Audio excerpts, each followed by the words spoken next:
Hello everyone, उम्मीद करता हूँ आप लोग अच्छे होंगे। आज की वीडियो में हम एमएस एक्सेल के बेसिक से एडवांस लेवल की चर्चा करेंगे। इस वीडियो में हम स्कूल का मार्कशीट बनाना, ऑफिस का सैलरी बनाना या फाइनेंशियल फंक्शन का यूज करना, इस सब से रिलेटेड बहुत सारे टॉपिक की बात करेंगे, तो प्लीज वीडियो को पूरा जरूर देखें। एक्सेल स्टार्ट करने के लिए माइक्रोसॉफ्ट ऑफिस जो भी लिखा हुआ रहेगा उस पर डबल लेफ्ट क्लिक करके ओपन कर सकते हैं या राइट क्लिक करके भी ओपन कर सकते हैं। अगर हमें रन से खोलना है तो window plus R run command हमारा आ जाएगा। इसमें हम लिखेंगे एक्सेल, EXCEL लिख करके इंटर बटन प्रेस करेंगे, एक्सेल खुलेगा। अब एक्सेल खुलने के बाद इसमें 3 सीट हमारे पास रहता है, सीट 1, सीट 2 और सीट 3। अब सीट 1 की अगर हम बात करें या सीट 2 या सीट 3 किसी की भी बात करें, इसमें बहुत सारे सेल होते हैं और रो कॉलम होता है। ये जो आप देख रहे हैं ये सेल है। फिर रो कॉलम की बात करते हैं, 16,384 कॉलम होता है। सबसे लास्ट कॉलम में जाने के लिए कंट्रोल के साथ राइट बटन का यूज करेंगे और सबसे फर्स्ट वाले में आने के लिए कंट्रोल के साथ लेफ्ट एरो की का यूज करेंगे। और 10,48,576 रो होता है। सबसे लास्ट रो में जाने के लिए कंट्रोल के साथ डाउन एरो का यूज करेंगे। यहाँ आप देख सकते हैं 10,48,576 है। और सबसे फर्स्ट वाले में जाने के लिए कंट्रोल के साथ अप एरो का यूज करेंगे। इसका यूज हम कर लेते हैं। उसके बाद है, अगर किसी कॉलम को हमें सेलेक्ट करना है तो कंट्रोल के साथ स्पेस का यूज करेंगे, एक कॉलम सेलेक्ट हो जाएगा। और अगर कोई रो हमें सेलेक्ट करना है तो शिफ्ट के साथ स्पेस का यूज करेंगे, एक रो हमारा सेलेक्ट हो गया। और पूरे वर्कशीट को अगर हमें सेलेक्ट करना है तो कंट्रोल शिफ्ट और स्पेस का यूज करेंगे, पूरा हमारा वर्कशीट सेलेक्ट हो जाएगा। जैसा कि आप यहाँ देख रहे हैं कि हमने कुछ डेटा फीड किया है। अब हम इसमें एक मार्कशीट बनाने का काम करेंगे। सबसे पहले हम ऐड करते हैं, ऐड या टोटल हम जो भी यहाँ पे लिखें वो लिख सकते हैं। अब जैसे हमें इसको ऐड करना है तो ऐड करना है तो उसका फॉर्मूला है, सबसे पहले यहाँ देख लेते हैं कि हमको ऐड किसको किसको करना है, B2, C2, D2, E2 और F2। तो इसको हम सिंपल सा लिख सकते हैं, इक्वल टू का साइन देंगे क्योंकि एक्सेल में कभी भी हम फॉर्मूला लिखेंगे तो इक्वल टू का साइन एकदम देना जरूरी है। तो equal to B2 plus C2 plus D2 plus E2 plus F2 ये लिख करके और इंटर बटन हमें प्रेस करना है, तो ये ऐड करके हमको बता देगा। या हम दूसरे तरीके से भी ऐड कर सकते हैं। इसके लिए हम लिखेंगे इक्वल टू का साइन देंगे, SUM सम छोटी कोष्ठ का साइन देंगे, शिफ्ट के साथ 9 प्रेस करेंगे और कहाँ से कहाँ तक ऐड करना है, B2 के साथ F2 तक को ऐड करना है। तो लिखेंगे B2 सच दैट का साइन देंगे और F2 छोटी कोष्ठ बंद करेंगे और इंटर बटन प्रेस करेंगे, तो ये ऐड करके बताया। या हम तीसरे तरीके से भी ऐड कर सकते हैं। यहाँ FX का साइन है, इस पर क्लिक करेंगे और यहाँ सबसे पहले सम पे ले लेंगे, सम आने के बाद ओके करेंगे।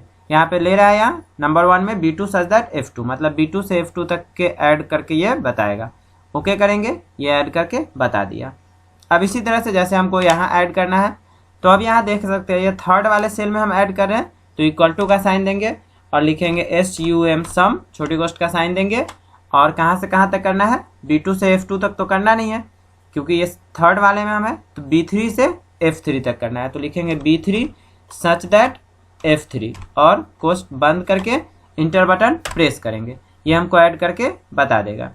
इसके बाद एक्सेल में एक बहुत ही इंपॉर्टेंट प्रॉपर्टी है कि कोई भी फॉर्मूला अगर हम एक रो या एक कॉलम में लगा रहे हैं तो उस पूरे रो कॉलम में ले लेगा। तो इसके लिए हम क्या करेंगे, सिंपल सा यहाँ पे आप जब कर्सर ले जाएंगे तो 3 तरह का प्लस का साइन आएगा। एक ऐसा मोटा वाला प्लस का साइन, ये जो आप देख रहे हैं ये मोटा वाला प्लस का साइन है। एक एरो के साथ प्लस वाला साइन है ऐसा इस तरह का, और एक तीसरा है ये पतला सा प्लस का साइन। तीनों का अलग अलग काम है। ये मोटा वाला प्लस का साइन है किसी भी चीज़ को सेलेक्ट करने के लिए, जैसे हमको इतना सेलेक्ट करना है, इससे हम कर लिए। एक है एरो के साथ जो प्लस का साइन आता है, इसका काम होता है किसी चीज़ को मूव करना होगा, क्लिक करना है, मतलब लेफ्ट क्लिक करना है और इसको हम जहाँ पे ले जाना चाहे वहाँ पे लेके रख सकते हैं। ये मूव करना हो गया और फिर यहाँ से हमको यहाँ पे लाना है तो यहाँ भी लिया।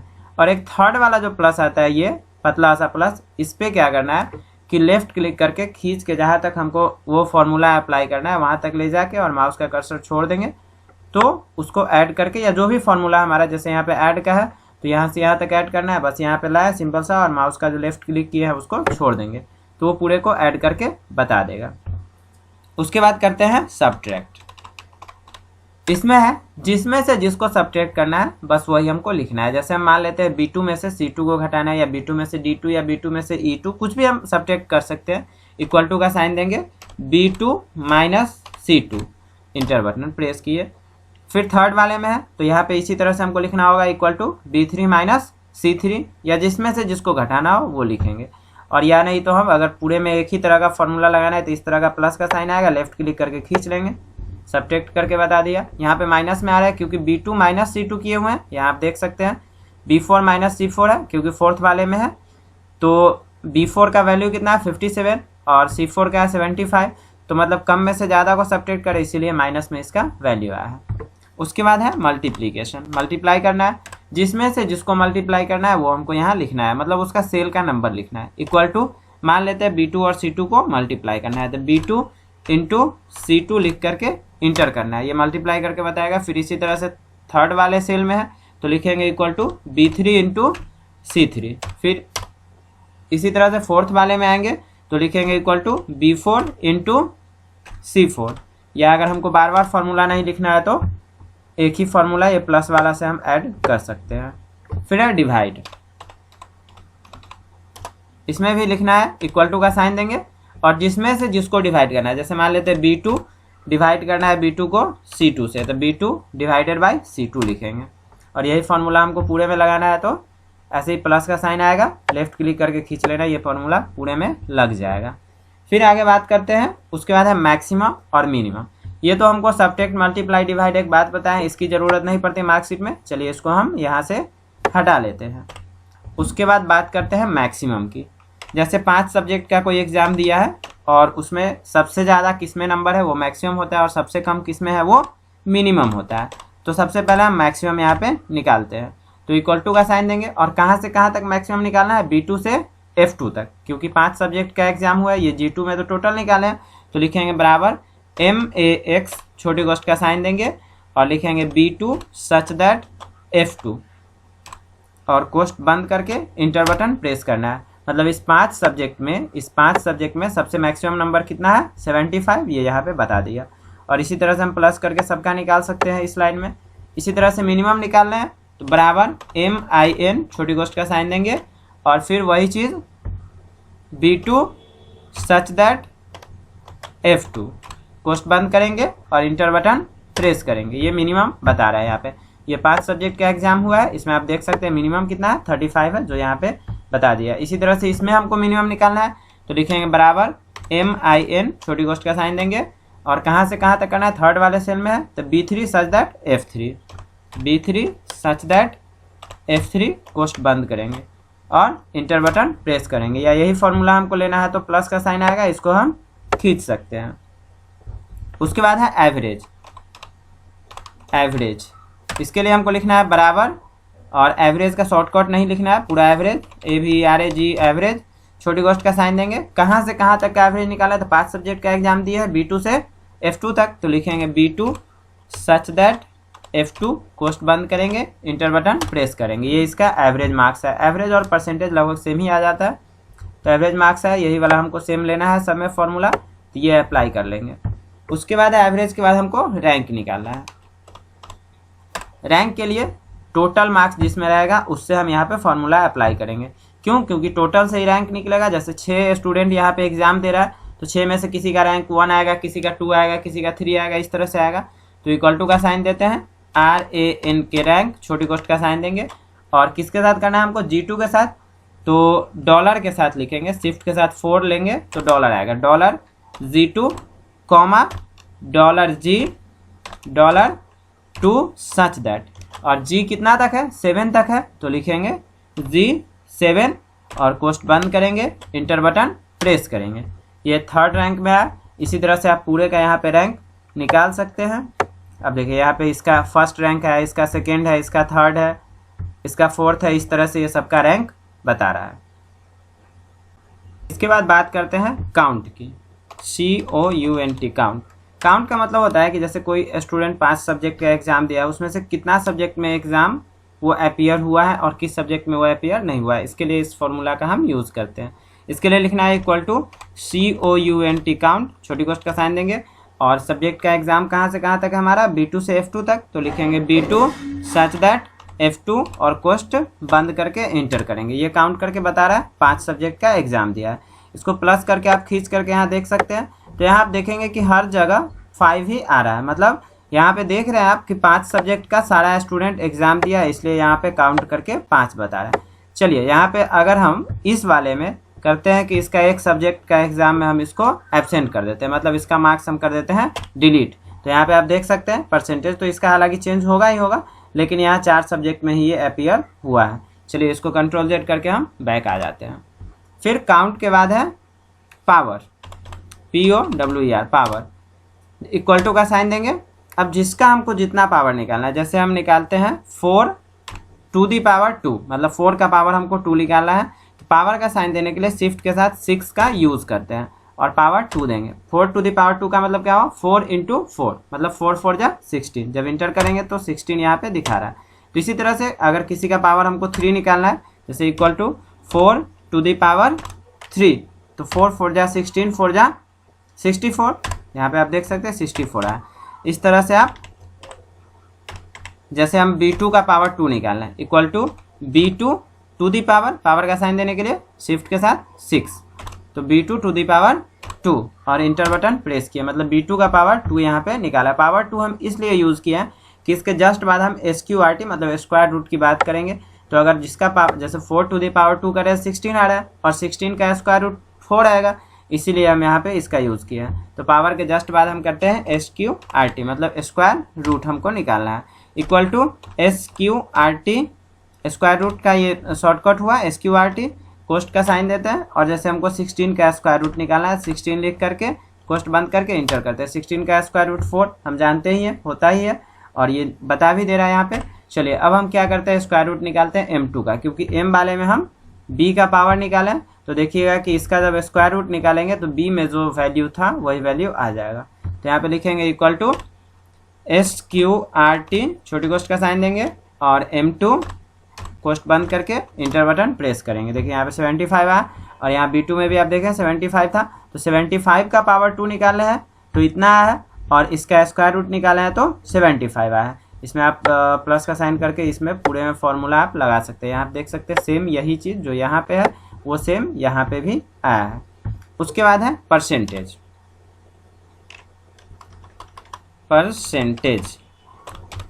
परसेंटेज अगर हमको नॉर्मल निकालना है, जैसे किसी चीज़ का 5% या 4%, जैसे मान लेते हैं इक्वल टू M2 का हम 2% निकालना है, तो इक्वल टू M2 × 2%, शिफ्ट के साथ 5 यूज़ करेंगे, परसेंट आ जाएगा, इंटर बटन प्रेस करेंगे। M2 का 2% मतलब इसका जो 5625 है इसका 2%, इतना आ गया।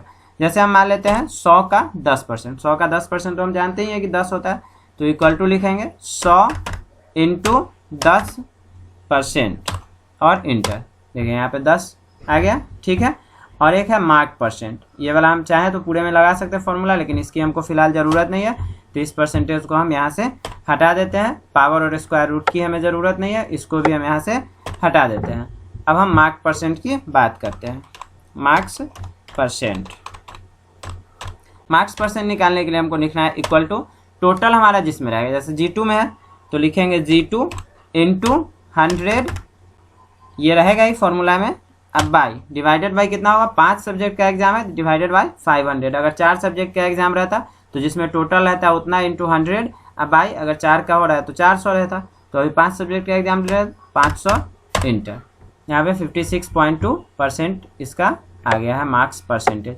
इस तरह से आप सबका मार्क्स % यहाँ पे देख लिया है, जितना एवरेज भी लगभग सेम ही है, एवरेज और मार्क्स % यहाँ पे सेम है, क्योंकि एवरेज में भी हम यहाँ से B2 से F2 तक का ही एवरेज निकाले थे, इसलिए मार्क्स % सेम आया। उसके बाद हम बात करते हैं डिवीज़न की। डिवीज़न फॉर्मूला थोड़ा लंबा है, इसलिए ध्यान से इसको सुनना है हमको। इक्वल टू का साइन देंगे, IF छोटी कोष्ट का साइन देंगे। अब यहाँ परसेंटेज मार्क्स % जिसमें रहेगा वो लिखेंगे, तो लिखेंगे M2 > = 60, मतलब अगर मार्क्स % 60 से ज़्यादा होगा या 60 के बराबर होगा तो फर्स्ट होता है, हम लोग को ये पता ही है, और 45 या 45 से ज़्यादा होता है तो सेकेंड होता है, और 30 या 30 से ज़्यादा होता है तो थर्ड होता है, और 30 से कम रहता है वो फेल होता है। तो सेम वही चीज़ हमको यहाँ लिखना है। इफ़ छोटी कोष्ट का साइन देंगे, M2 > 60, कॉमा इन्वर्टेड कॉमा में लिखना है हमको फर्स्ट, फिर इन्वर्टेड कॉमा बंद करना है, फिर देना है कॉमा, फिर देना है इफ़, कोस्ट अभी बंद नहीं किए, ध्यान दीजिएगा। एक ही बार जब जितना फॉर्मूला हमको लगाना होगा लास्ट में कोस्ट बंद करेंगे। छोटी कोस्ट का साइन देंगे, फिर लिखेंगे M2 greater than equal to 45 comma inverted comma second inverted comma बंद, फिर कॉमा, फिर इफ़ छोटी कोस्ट का साइन देंगे और परसेंटेज मार्क्स M2 में था तो M2 greater than equal to 30 comma inverted comma में थर्ड इन्वर्टेड कॉमा बंद, फिर कॉमा, फेल का भी लिख देते हैं। हालांकि यहाँ पे तो कोई फेल हुआ नहीं है लेकिन फिर भी फॉर्मूला लगा लेते हैं। इफ़ छोटी कोस्ट का साइन देंगे M2 less than equal to 29, मतलब 29 से कम या 29 के बराबर होगा तो फेल होगा, तो कॉमा इन्वर्टेड कॉमा में लिखेंगे फेल और इन्वर्टेड कॉमा करेंगे बंद, और 4 बार कोस्ट स्टार्ट किए हैं तो 4 बार कोस्ट बंद करेंगे, 1 2 3 4, और इंटर बटन प्रेस करेंगे। यहाँ पे सेकेंड डिवीजन बता रहा है, इस तरह से आप सेकेंड में भी फॉर्मूला लगा सकते हैं। तो M2 के बदले यहाँ पे हमको M3 देना होगा क्योंकि थर्ड वाले सेल में है, तो उतना लंबा फॉर्मूला लिखने की जरूरत नहीं है, बस शॉर्टकट में हम यहाँ पे प्लस का साइन लेकर के और सारे में फॉर्मूला एक ही साथ लगा लेते हैं। यहाँ आप देख सकते हैं 67.2% है, मतलब 60% से ज़्यादा है इसलिए ये फर्स्ट है, और 49% है इसलिए सेकेंड है, फिर 43% है ये थर्ड है, क्योंकि 45 से ज़्यादा रहेगा तभी सेकेंड होगा और 45 से कम रहेगा तो वो थर्ड होगा। अब इसके बाद इसको हम करते हैं डिलीट, जैसे मार्क्स जितना भी है उस सबको हम डिलीट करते हैं। और अब हमें एक और फॉर्मूला लेना है ऑफिस से रिलेटेड। जब हम ऑफिस में किसी को सैलरी देते हैं, जैसे मान लेते हैं कि बेसिक सैलरी किसी का यहाँ पे हम दे रहे हैं, सबका 5000 2000 4000 देते हैं, चलिए इसका देते हैं 5000, इसका देते हैं 2000, इसका देते हैं 8000 और इसका देते हैं 6000, इसका देते हैं 5500 और इसका देते हैं 6500। इस तरह से हम सबका सैलरी दिए। अब इसी सैलरी के हिसाब से हमको यहाँ पे फॉर्मूला अप्लाई करना है।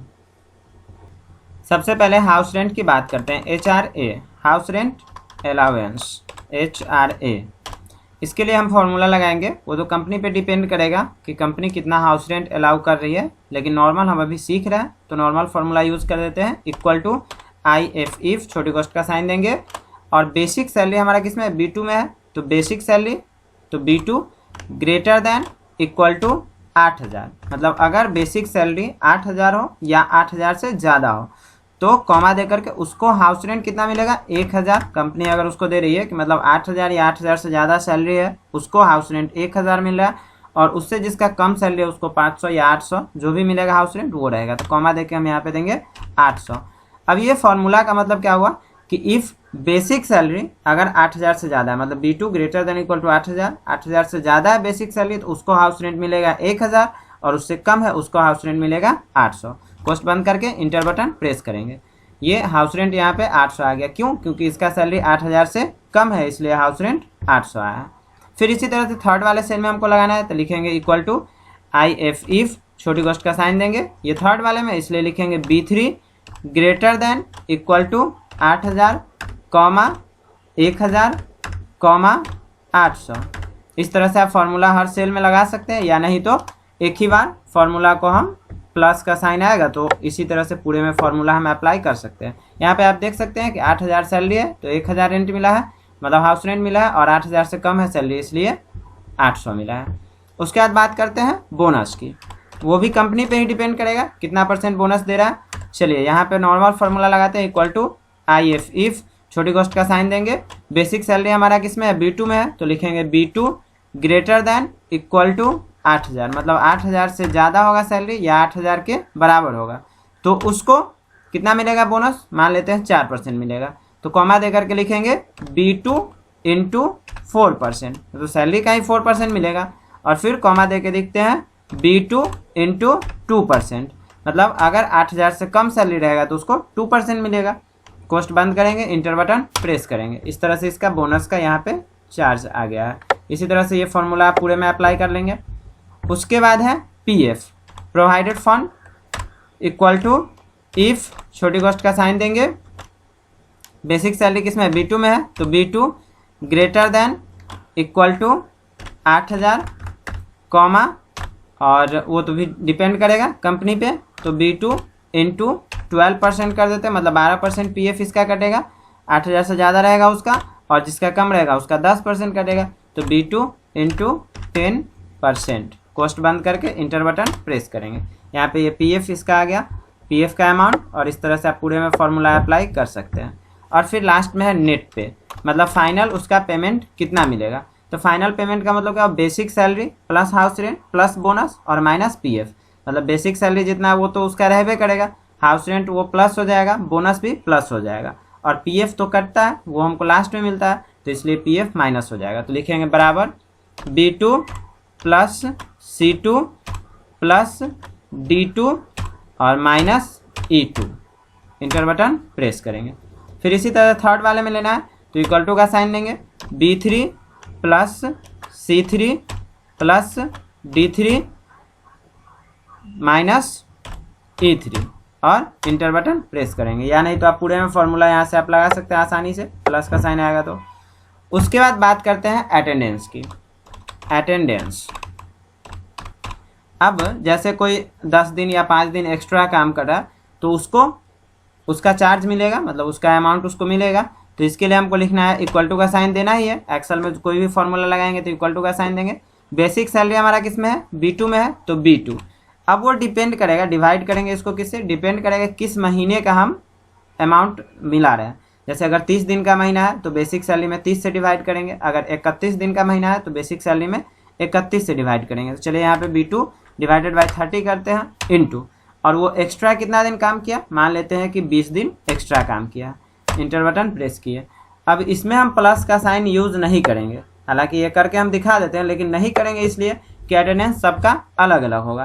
किसी का 10 दिन एक्स्ट्रा रहेगा, किसी का 20 दिन रहेगा। उसके बाद बात करते हैं ओवर टाइम चार्ज की। ओवर टाइम का हमको यहाँ पे अमाउंट निकालना है, इक्वल टू का साइन देंगे। बेसिक सैलरी हमारा किस में है, B2 में है, तो B2 डिवाइडेड बाय 240। 240 इसलिए हम डिवाइड किए यहाँ पे क्योंकि 30 दिन का महीना होता है और 8 घंटे नॉर्मल ड्यूटी माना जाता है। तो 30 गुने 8 240 हुआ, तो B2 डिवाइडेड बाय 240 इंटू। अब ओवर टाइम कितना काम किया, 10 घंटा 20 घंटा, मतलब महीने की बात करेंगे कि महीने में वो 100 घंटा एक्स्ट्रा काम किया है कि 20 घंटा कि 50 घंटा, मान लेते हैं ये 50 घंटा एक्स्ट्रा काम किया। इंटर बटन प्रेस कीजिए, ओवर टाइम का इसका चार्ज आ गया। इस तरह से आप प्लस का साइन यूज़ करके सबका निकाल सकते हैं, लेकिन इसमें भी हम पूरे में नहीं निकालेंगे। क्यों, क्योंकि सबका ओवर टाइम अलग अलग होगा, हर एम्प्लॉई का ओवर टाइम अलग अलग होगा। उसके बाद हम बात करते हैं ESI, एम्प्लॉई सर्विस इंश्योरेंस। तो एम्प्लॉई जो भी काम कर रहा है उसका एक कोई भी कंपनी रहता है वो इंश्योरेंस करवा के रखती है कि हो सकता है कोई फ्यूचर में प्रॉब्लम हो, इसलिए इंश्योरेंस करवा के रखती है। तो उसको सैलरी के हिसाब से होता है कि सैलरी जितना उसी के हिसाब से डिपेंड करेगा, उसका 10% का इंश्योरेंस करवाते हैं या उस सैलरी के 20% का, वो तो डिपेंड करेगा कंपनी पे। तो इक्वल टू B2 इंटू 10%, मान लेते हैं कि सैलरी का यहाँ पे 10% का इंश्योरेंस है। इसमें सबके लिए लगभग वही सेम रहेगा, इसलिए सब में एक ही तरह से फॉर्मूला लगा लेंगे। उसके बाद है DA, डियरनेस अलाउंस। जैसे हम मान लेते हैं 20% दे रही है कंपनी, तो इक्वल टू का साइन देंगे, B2 into 20%। Inter button press करेंगे। इसमें भी सबके लिए सेम वही प्रोसेस रहेगा, सबके लिए तो अलग अलग चार्ज रहेगा नहीं। फिर है CCA, सिटी कंपनसेशन अलाउंस। इसमें भी मान लेते हैं 5%, 10%, 15% वो कंपनी देगी। तो इक्वल टू B2 इंटू, मानते हैं कि यहाँ 15% मिल रहा है तो 15% इंटर बटन का यूज़ करेंगे। ये भी फॉर्मूला आप पूरे में लगा सकते हैं। फिर उसके बाद बात करते हैं MA, medical allowance, equal to B2 into कितना परसेंट दे रहे हैं मेडिकल, तो मान लेते हैं 25% दे रहे थे, 25% इंटर बटन का यूज़ करेंगे। मेडिकल का भी यहाँ पे चार्ज निकल गया। फिर इसी तरह से बात करते हैं TA, ट्रैवल अलाउंस, मतलब ट्रैवल का चार्ज कितना मिल रहा है कंपनी के थ्रू, बराबर B2 इंटू 5%, अगर ट्रैवल का चार्ज मिल रहा है 5%, इंटर बटन का यूज़ करेंगे। ये भी ट्रैवल का भी चार्ज सबके लिए वही रहेगा, तो इसमें भी हम सब में एक जैसा फॉर्मूला लगा सकते हैं। इसमें से हम कुछ डेटा को डिलीट कर लेते हैं, जैसे इतना डेटा का हमको ज़रूरत हालांकि है नहीं, लेकिन कुछ को डिलीट कर लेते हैं, कुछ को रहने देते हैं। अब बात करते हैं फॉर्मेटिंग नंबर को हमें फॉर्मेट करना है। सबसे पहले ये डाटा रेंज हम सेलेक्ट करेंगे। सेलेक्ट करने के बाद हमको होम मेन्यू के अंदर आना है, तो होम मेन्यू में हम ऑलरेडी हैं। नंबर के एरो पे हमें क्लिक करना है, यहाँ पे नंबर वाले एरो पे क्लिक करना है। नंबर के एरो पे जब क्लिक करेंगे तो ऑप्शन जब हमारा खुलेगा, उस ऑप्शन में सेकेंड वाला नंबर जो है हमारा नंबर, उस ऑप्शन पे आएंगे नंबर पे, और यहाँ डेसिमल प्लेस आप देख सकते हैं 2 डेसिमल प्लेस है। ये नंबर कभी भी आपको लेना है सेकेंड वाला, मतलब 4 नंबर का यहाँ पे ऑप्शन देगा, इसमें सेकेंड वाला लेना है। डेसिमल प्लेस आप जितना रखना चाहे 2, 3, 4 या 1 या जो भी, तो अभी 2 हम ले करके चलते हैं, ओके करेंगे। यहाँ आप देख सकते हैं कि सारा नंबर जो है वो फॉर्मेट हो गया, मतलब नंबर को फॉर्मेट करके हम 2 डेसिमल प्लेस कर दिए। चलिए इसका हम फिर से पहले वाला ले आते हैं, सेलेक्ट किए, नंबर वाले एरो पे आए, एरो पे आने के बाद नंबर वाले ऑप्शन में तो है ही, कोई दिक्कत नहीं है। डेसिमल प्लेस को हम कर देते हैं यहाँ पे, सॉरी डेसिमल प्लेस को हम कर देते हैं 0 और 0 करने के बाद हम करते हैं ओके। ये आप देख सकते हैं डेसिमल प्लेस इसका खत्म हो गया। उसके बाद हम बात करते हैं इंसर्टिंग रो कॉलम या सेल, जो भी हमें इंसर्ट करना है। इसके लिए सबसे पहले जैसे हमको मान लेते हैं यहाँ पे हमको कोई सेल या रो या कॉलम इंसर्ट करना है, जिस जगह पे इंसर्ट करना है वहाँ पे क्लिक रखना है हमको। उसके बाद होम मेन्यू के अंदर इंसर्ट वाले ऑप्शन पे आएंगे, ये होम के बगल वाला इंसर्ट, इसमें नहीं आना है, इंसर्ट मेन्यू में नहीं आना है, होम मेन्यू के अंदर इंसर्ट वाले ऑप्शन में आना है। इस पर क्लिक करेंगे। अब अगर जैसे हमको सेल इंसर्ट करना है तो सेल पे क्लिक करेंगे, यहाँ पे आप देख सकते हैं ओके करेंगे, एक सेल यहाँ पे इंसर्ट हो गया, एक सेल यहाँ आप देख सकते हैं एक्स्ट्रा सेल इंसर्ट हो गया, इसमें कोई डाटा तो है ही नहीं। चलिए फिर इंसर्ट मेन्यू में आए, अगर हम रो इंसर्ट करना चाहते हैं इंसर्ट रो पे क्लिक किए, एक रो इंसर्ट हो गया। फिर अगर हम इंसर्ट कर रहे हैं कॉलम तो इंसर्ट कॉलम पे जाएंगे तो कॉलम इंसर्ट हो गया। अब बात करते हैं डिलीटिंग रो कॉलम या सेल, तो होम मेन्यू के अंदर ही डिलीट वाले ऑप्शन में आना है। अगर हमको रो डिलीट करना है डिलीट सीट रो पे क्लिक करेंगे, एक रो डिलीट हो गया। अगर हमको कॉलम डिलीट करना है डिलीट सीट कॉलम पे क्लिक करेंगे, एक कॉलम डिलीट हो गया। और फिर हमको अगर सेल डिलीट करना है डिलीट सेल पे क्लिक करेंगे तो हमारा सेल डिलीट हो जाएगा, ओके करेंगे, यहाँ पे सेल हमारा डिलीट हो गया। अब आप देख सकते हैं कि पहले जिस तरह से था सेम वैसे ही हो गया। उसके बाद है changing orientation of cell content, मतलब सेल में जो भी चीज़ लिखा हुआ है, इस सेल के अंदर जो भी है उसका ओरिएंटेशन हम चेंज कर सकते हैं। इसको हम सेलेक्ट करेंगे, सेलेक्ट करने के बाद होम मेन्यू के अंदर तो हमको रहना ही है, होम मेन्यू के बाद आने के बाद अलाइनमेंट के एरो पे क्लिक करेंगे और यहाँ पे आप देख सकते हैं अलाइनमेंट पे क्लिक करने, अलाइनमेंट वाले ऑप्शन में है ही। यहाँ पे आप इसका डिग्री, टेक्स्ट का डिग्री या नंबर जो भी है उसका आप डिग्री इंक्रीज कर सकते हैं, कम ज़्यादा कर सकते हैं। यहाँ से आप डिग्री को कम कर लीजिए, ज़्यादा कर लीजिए, जो भी करना है उस तरह से करके और ओके करेंगे। ये आप देख सकते हैं कि नंबर इस तरह से चेंज हो गया, मतलब उसका सेल का ओरिएंटेशन चेंज हो गया। चलिए फिर से इसको सेलेक्ट है, इसको फिर से हम नॉर्मल कर लेते हैं, पहले जैसा था वैसा कर लेते हैं, यहाँ पे ले आएंगे और ओके करेंगे। इस तरह से ये हमारा हो गया।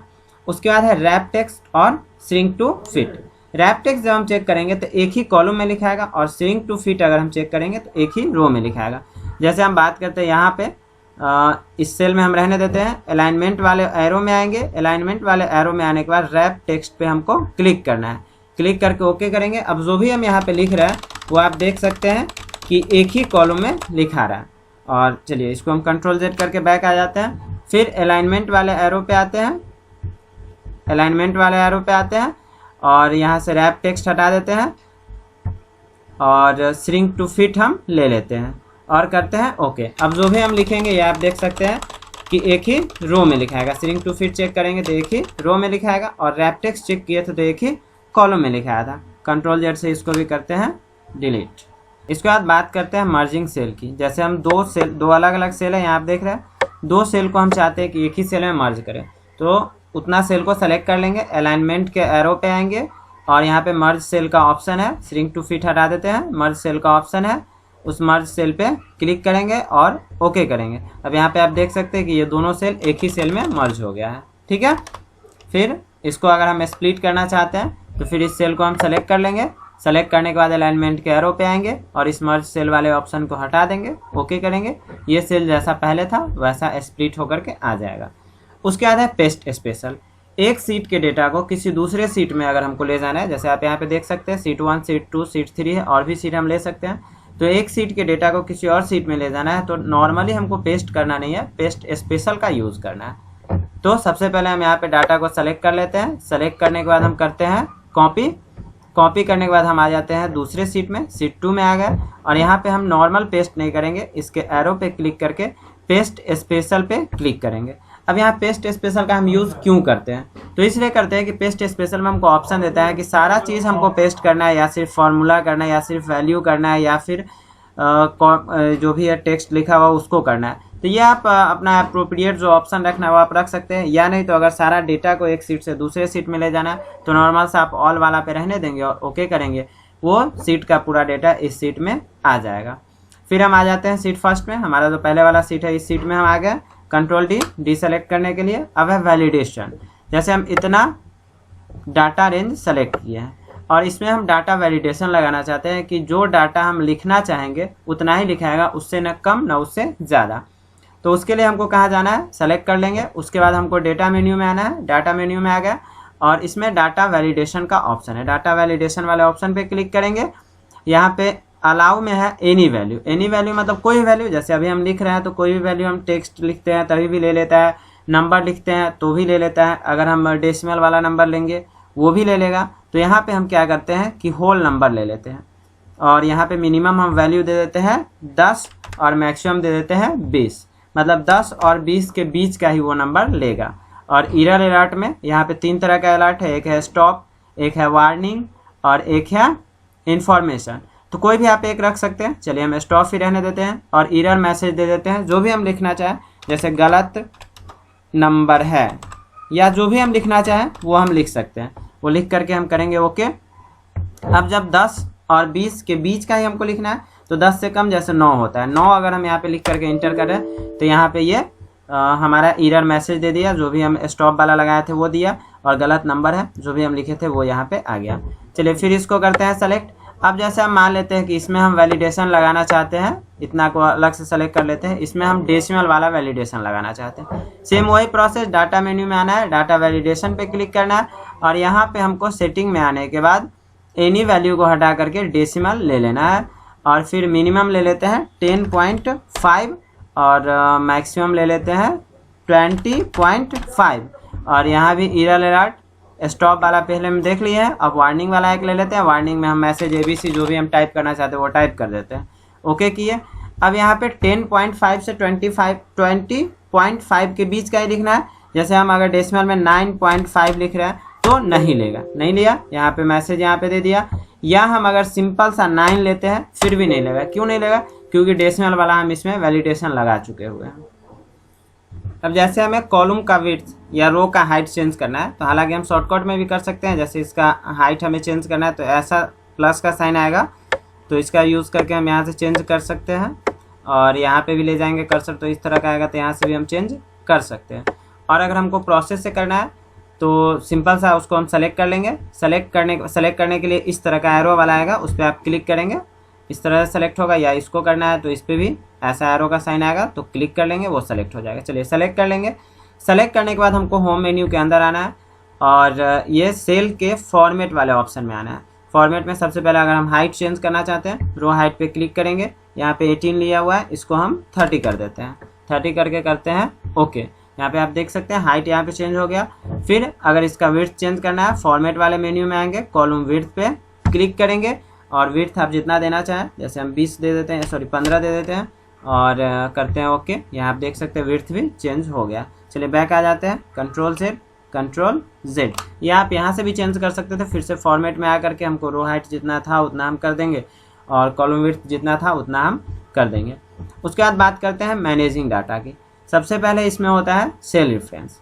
सेल रेफरेंस का मतलब है जैसे इस सेल पे हम क्लिक कर रहे हैं तो इसका ये रेफरेंस दे रहा है कि F1 इसका नाम हुआ, या इस पर क्लिक कर रहे हैं तो इसका रेफरेंस दे रहा है कि E2 इसका नाम हुआ।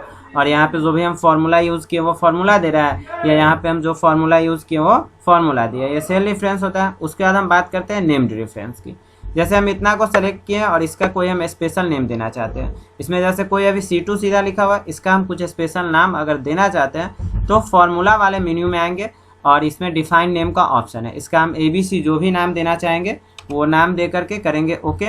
अब जब भी आप इतना जिसका आप स्पेशल नाम दिए हैं उसको आप जब भी सेलेक्ट करेंगे तो इसका जो भी आप नाम दिए थे वो नाम आ गया। तो इसका हम यूज़ करते कब है, तो इसका यूज़ करते हैं जैसे हम किसी स्कूल में डाटा बना रहे हैं और किसी एक क्लास का बना रहे हैं और उस क्लास में 4-5 सेक्शन है, तो उसमें से एक सेक्शन के डेटा को सेलेक्ट करके उसमें सेक्शन A सेक्शन B इस तरह से हम लिख देते हैं। जैसे इसका हम नाम चेंज करना चाहते हैं, जिसको सेलेक्ट कर लिए। सेलेक्ट करने के बाद फार्मूला मेन्यू के अंदर हमको आना है। फार्मूला में सेलेक्ट करने के बाद फार्मूला मेन्यू के अंदर आना है, डिफाइन नेम पे क्लिक करना है और इसका हम जो भी नाम देना चाहते हैं, जैसे ए वाला नाम तो दे दिए, जो नाम हम दिए हैं वो नाम दोबारा नहीं दे सकते हैं, तो PPP इसका हम नाम दे देते हैं। ये हो गया नेम, ओके करेंगे। ये हो गया नेम्ड रेफरेंस। और एक है एब्सोल्यूट रेफरेंस। एब्सोल्यूट रेफरेंस में क्या होता है कि जैसे हम यहाँ पे अगर हम ऐड कर रहे हैं और यहाँ पे हम लिखते हैं, सॉरी ये तो लेगा नहीं क्योंकि यहाँ पे डाटा वैलिडेशन लगा दिए हैं। शीट 2 में आ जाते हैं, यहाँ पे हम करते हैं ऐड और ऐड करना चाहते हैं हम B2 और C2 को, तो लिखेंगे बराबर B2 प्लस C2 और इंटर किए।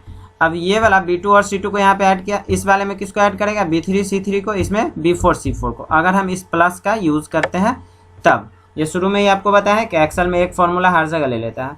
तो अगर हम चाहते हैं कि नहीं किसी एक सेल को हमें फिक्स करना है, तो फिक्स करना है जिस सेल को, उसमें हम डॉलर लगाते हैं, तो इक्वल टू का साइन देंगे। अब जैसे हम B2 को फिक्स करना चाहते हैं तो लिखेंगे $B$2 और B2 को फिक्स करके उसके साथ हम C2 को ऐड करना चाहते हैं तो प्लस C2 सिंपल सा देंगे और इंटर बटन का यूज़ करेंगे। अब इसमें जब हम प्लस का साइन आएगा और इसको जब हम खींचेंगे तो आप यहाँ देख सकते हैं कि इसमें B2 के साथ, सबसे पहला वाला है B2 के साथ C2 ऐड हुआ है, इस वाले में B2 के साथ ही C3 ऐड हुआ है, इस वाले में B2 के साथ C4 ऐड हुआ है, इस वाले में B2 के साथ C5 ऐड हुआ है, इस वाले में B2 के साथ C6 ऐड हुआ है और इस वाले में B2 के साथ C7 ऐड हुआ है। मतलब B2 हमारा फिक्स हो गया। तो जिसको फिक्स करना होगा उसके लिए हम डॉलर का यूज़ करते हैं। वैसे तो हम जानते ही हैं कि एक्सेल में 3 वर्कशीट दिया हुआ रहता है, फिर भी हम एक्स्ट्रा वर्कशीट इंसर्ट करना चाहते हैं तो उसके लिए हमको होम मेन्यू के अंदर आना है और होम मेन्यू के अंदर इंसर्ट वाले ऑप्शन पे आएंगे और इंसर्ट सीट पे क्लिक करेंगे। यहाँ वहाँ पे पहले हम आपको बताएं सेल इंसर्ट करना, रो इंसर्ट करना, कॉलम इंसर्ट करना। अब अगर हमको वर्कशीट इंसर्ट करना है तो इंसर्ट सीट पे क्लिक करेंगे। यहाँ आप देख सकते हैं एक नया वर्कशीट इंसर्ट हो गया। अब ये इस जगह पे क्यों हुआ है, क्योंकि सेकेंड वाला पे हम क्लिक किए हुए थे तो यहाँ पे ये इंसर्ट हो गया सीट 4 यहीं पे। अगर हम थर्ड वाला पे क्लिक किए रहते तो सीट 4 इसके आगे आता।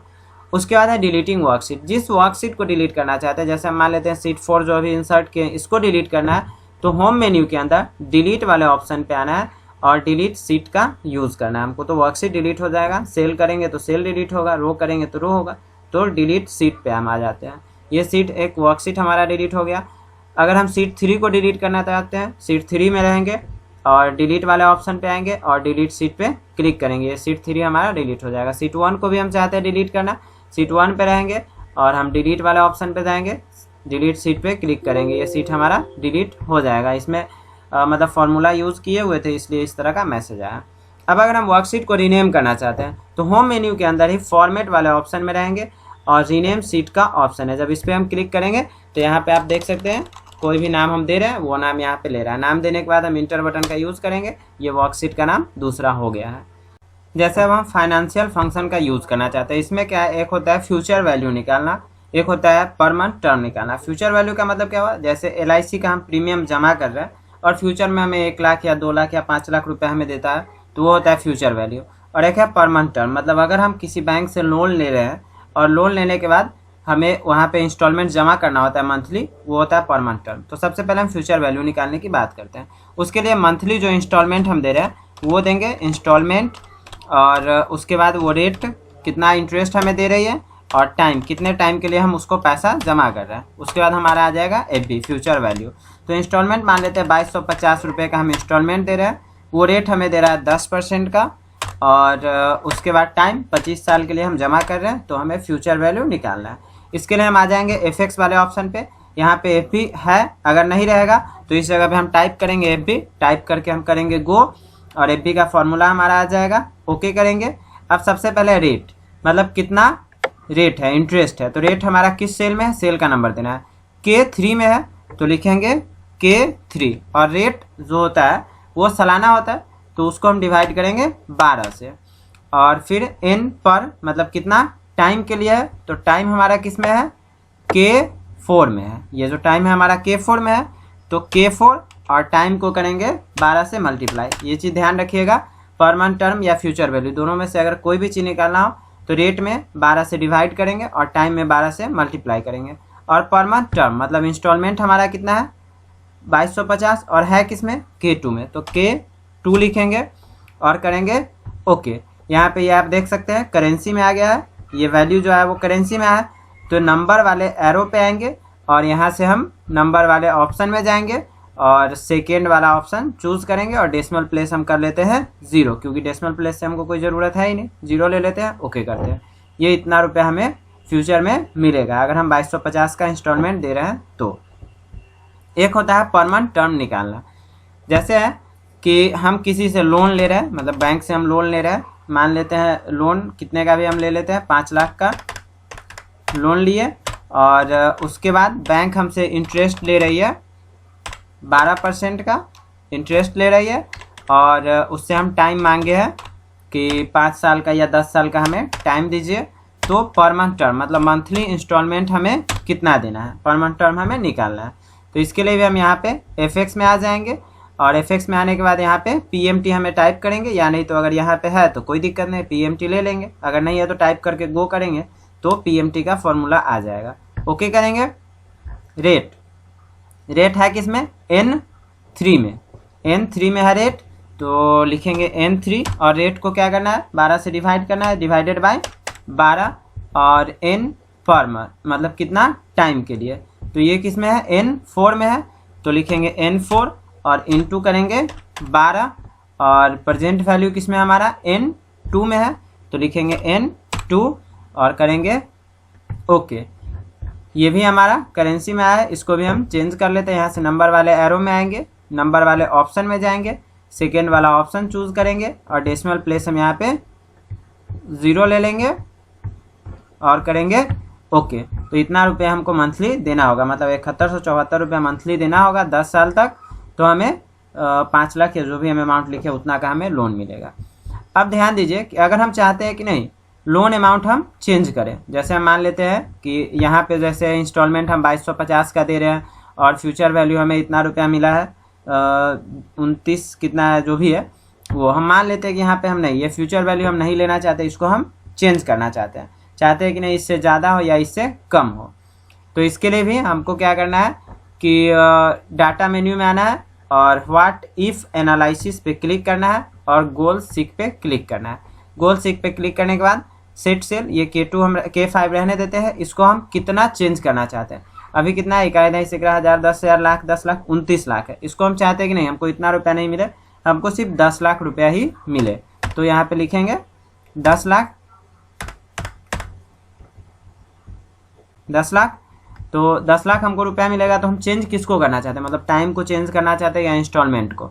तो चलिए हम टाइम को कर लेते हैं चेंज, या इंस्टॉलमेंट ही कर लेते हैं। तो इंस्टॉलमेंट चेंज करने के लिए हम क्या लिखेंगे, यहाँ पे K2 लिखेंगे और करेंगे ओके।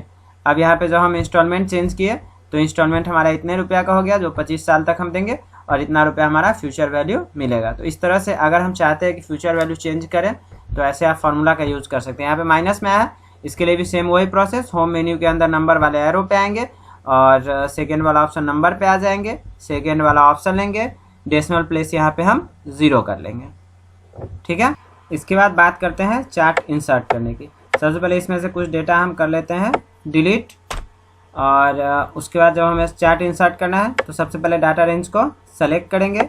सेलेक्ट करने के बाद हमें इंसर्ट मेन्यू में आना है। इंसर्ट मेन्यू में आने के बाद चार्ट वाले ऑप्शन पे आना है। इसमें बहुत तरह का चार्ट है, column chart, line chart, pie chart, bar chart, कोई भी चार्ट हम एक ले लेंगे, जो भी हमें स्टाइल रखना है, जिस चार्ट का रखना है वो टाइप हम ले लेंगे, और उस चार्ट पे क्लिक करेंगे। उस तरह का चार्ट हमारा यहाँ पे क्रिएट हो जाएगा। जो भी हम डाटा रेंज सेलेक्ट किए रहेंगे उस डाटा रेंज से रिलेटेड हमारा ये चार्ट बन जाएगा। अब यहाँ पे चार्ट का लेआउट है, इसमें से आप जो भी लेआउट रखना चाहे उस तरह का लेआउट रख करके आप चार्ट को चेंज भी कर सकते हैं। चार्ट का यहाँ पे स्टाइल है, जिस तरह का स्टाइल आप रखना चाहे उस तरह का स्टाइल भी आप रख सकते हैं। ये तो हो गया चार्ट इंसर्ट करने का। अब इस चार्ट को हमको फॉर्मेट करना है, तो फॉर्मेट करना है, चार्ट हमारा सेलेक्ट रहेगा, फॉर्मेट वाले ऑप्शन में आ जाएंगे, और यहाँ पे स्टाइल है, सबसे पहले शेप फिल है। शेप फिल मतलब शेप के अंदर हम क्या रखना चाहते हैं वो वाला ऑप्शन ले लेंगे। अगर हम इसमें पिक्चर लगाना चाहते हैं तो पिक्चर वाले ऑप्शन पे जाएंगे, और पिक्चर वाले ऑप्शन पे जाने के बाद हमारा इसमें जहाँ पे पिक्चर रहेगा उसमें से हम पिक्चर ले लेंगे, और कोई पिक्चर आप ले करके इंसर्ट करके आप रख सकते हैं। इसके अंदर आप पिक्चर इंसर्ट कर सकते हैं या जो भी चीज़ इंसर्ट करना हो। अगर शेप का आउटलाइन आप देना चाहते हैं तो कोई भी आप आउटलाइन ले सकते हैं। आउटलाइन का विड्थ आप चेंज कर लीजिए, जैसे इतना विड्थ आप रखना चाहते हैं। इसका आउटलाइन का कलर भी आप चेंज कर सकते हैं। इस तरह से आउटलाइन हो गया। इसका इफेक्ट आप चाहें तो इफेक्ट भी आप लगा सकते हैं, जिस तरह का आपको इफेक्ट लगाना है, बहुत तरह का इफेक्ट है वो आप इफेक्ट इसका चेंज कर सकते हैं। उसके बाद हम बात करते हैं एडिंग डाटा सीरीज़ की। अगर कोई भी डाटा सीरीज़ हमको ऐड करना है, यहाँ से पहले हम बैक आ जाते हैं क्योंकि पिक्चर वगैरह आ गया तो इसको देखने में अच्छा नहीं लग रहा है, इसलिए हम बैक आ जाते हैं और इस तरह का रहने देते हैं, जो कि नॉर्मल चार्ट है यहाँ पे हमको दिख रहा है। अब इतना जो डाटा है इसमें से कोई अगर एक्स्ट्रा डाटा हमें इस चार्ट में ऐड करना है तो सबसे पहले यहाँ पे हम डाटा लिख लेंगे। जैसे ABC हम नाम दे दिए, इसमें हम कुछ भी डाटा हम दे देते हैं। डाटा देने के बाद डाटा देने के बाद हमें क्या करना है, चार्ट पे क्लिक करना है। मतलब चार्ट हमारा सेलेक्ट है, अब इसमें तो इतना ही डाटा रेंज सेलेक्ट है। तो अगर हमको एक्स्ट्रा डाटा ऐड करना है तो हमको डिज़ाइन मेन्यू में आना है। डिज़ाइन मेन्यू में आने के बाद सेलेक्ट डाटा का ऑप्शन होगा, सेलेक्ट डाटा वाले ऑप्शन पे क्लिक करेंगे और यहाँ पे $7 है, मतलब F7 तक का डाटा था, इसको हम सिर्फ 7 के बदले 8 कर देते हैं, क्योंकि 8 तक हम एक एक्स्ट्रा डाटा ऐड किए हैं। तो 8 यहाँ पे हम ले लेते हैं और करते हैं ओके। अब आप यहाँ पे देख सकते हैं कि एक और डाटा यहाँ पे जो AA नाम से था, वो AA नाम का डाटा यहाँ पे ऐड हो गया, AA नाम का डाटा ऐड हो गया। अब कोई भी डाटा सीरीज़ को हम अगर डिलीट करना चाहते हैं, जैसे राहुल का हम डिलीट करना चाहते हैं, इसको हम सेलेक्ट कर लेंगे उस डाटा सीरीज़ को और डिलीट बटन प्रेस करेंगे, वो डाटा सीरीज़ यहाँ से हट जाएगा और यहाँ से भी हट जाएगा। अगर हम चलिए राकेश का डिलीट करना चाहते हैं, इसको भी सेलेक्ट करेंगे और डिलीट बटन का यूज़ करेंगे, ये भी डेटा हमारा डिलीट हो जाएगा।